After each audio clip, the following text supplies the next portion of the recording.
Ningguang is currently the strongest 4-star DPS mage. She is also a radar for mining nodes. While Lisa and Sucrose offer more of a support role, Ningguang excels at damage with her attacks and abilities. In this video, I'll discuss her playstyle and how to optimize her attacks. I'll also talk about different builds depending on the playstyle and options for team comps at the end. Ningguang's entire kit is meant for offensive play. Her Jade Screen isn't just a wall to stop projectiles, it does a nice chunk of damage and spawns elemental particles on hit. But let's go in order and start with her normal and charged attacks. Fun fact, Ningguang is the only character so far that does not have normal attack combos. Her normal attacks will do the same damage regardless of what hit count she's at.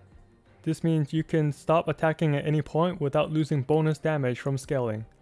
You can see my crits and regular hits doing the same consistent damage the entire time. She gains a Star Jade after each attack that hits, capping at 3 Jades.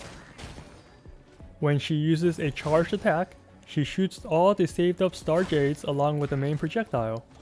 The best time to use a charged attack is after 3 normal hits, but dodging and avoiding enemies take priority. You also want to make sure you have a shield on at all times. You also want to have a shield in order to maintain your buffs. Since she does geo damage, only the geo slimes are immune to her attack.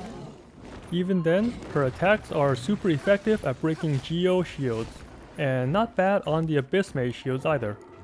But the non-geo F2P shields still needs their counter elements to be effectively broken. Here I'm showing a comparison on the damage to the Lacharo's shields using different elemental types. Claymore attacks also does a lot of damage to these shields. Her elemental skill, Jade Screen, serves 5 purposes. It does a nice chunk of damage when created, generates elemental orbs if it hits, blocks some projectiles, increases her burst damage, and increases her overall damage with her second Ascension passive. Her second passive increases geo bonus damage by 12% after you run through the screen. Try to pass through to get the buff before ulting. The screen is also considered a geo construct which will synergize well with Zhongli in the near future. Her elemental burst, Starshatter, shoots out 6 homing gems at nearby enemies. If there's a Jade Screen up, she destroys that to shoot an additional 6 gems, even though some of those extra orbs will hit the floor. Her burst only costs 40 energy, so she can get it back pretty quickly. You also want to run through the Jade Screen to get the Geo buff before using her ult. If you are able to get her Constellation 6, then perform a charged attack before and after the ult to maximize the extra Star Jade damage. To optimize her normal attacks, you can use animation cancelling. This will increase her attack speed and overall damage. To do this, simply hold a movement direction while attacking. Here's a comparison between the default and faster attack speeds.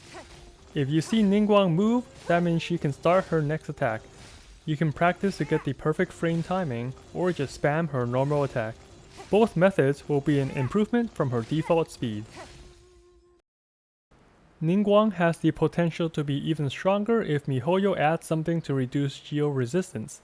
Currently, we can decrease resistance on the other 5 elements by using the Viridescent Vanilla set, or through some character constellations. Maybe someday we'll get one for Geo. Now for her gear. The best gear set depends on your preferred playstyle, so I'll split this section in half, literally. The left side will focus on an elemental burst focused playstyle, which can let her cast her ultimate on cooldown every 12 seconds. The right side will have much stronger normal and charged attacks by trading off damage from her ultimate. Let's start with her weapon choices. On the burst side, the best free-to-play weapon is the craftable prototype Malice.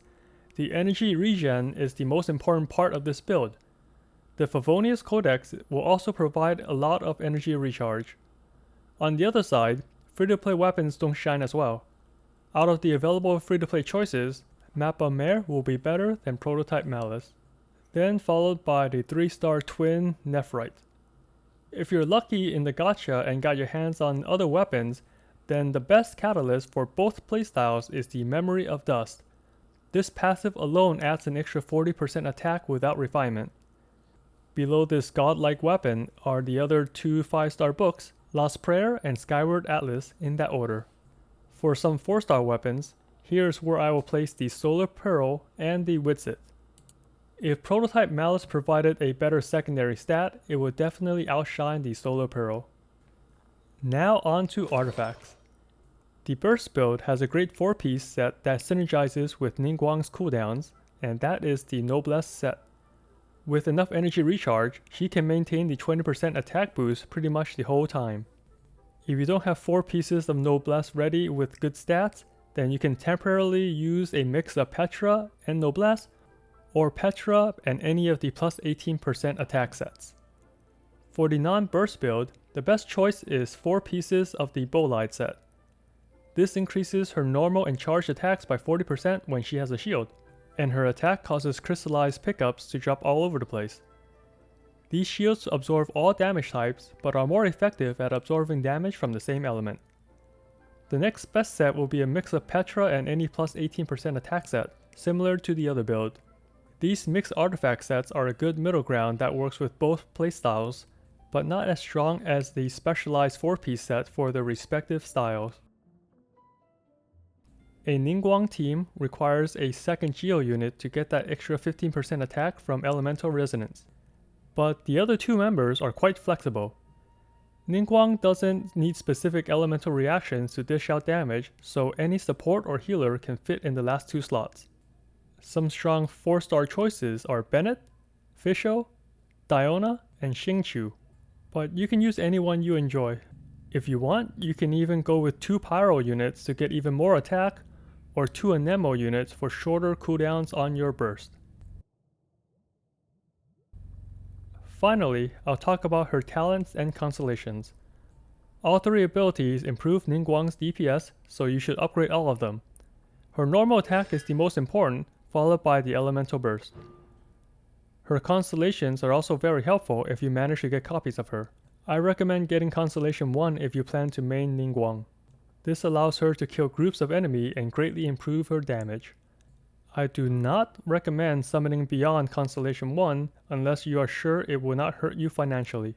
Her other strong constellation boosts are at C2 and C6. C2 increases your energy gain since you can spam Jade Screens a lot more. I'll show you how in a second. Her C6 skill gives her 7-star Jades after using her ult. These 7 Jades, along with her charged attack, does as much damage as another elemental burst. It is an insane power jump, but it's not needed for Ningguang to show her strength. She's already a strong 4-star DPS without the need to wail. I'll end this video by showing the Jade Screen cooldowns with Constellation 2. Placing a new screen also resets the cooldown, so you don't need an enemy to destroy it. The hardest part is to make sure you don't place a new screen before 6 seconds have passed. Also, make sure each screen hits an enemy to get more elemental particles. This concludes my Ningguang guide. Thanks for staying until the end. If you enjoyed these guides, leave a like and subscribe. As always, have fun out there, traveler.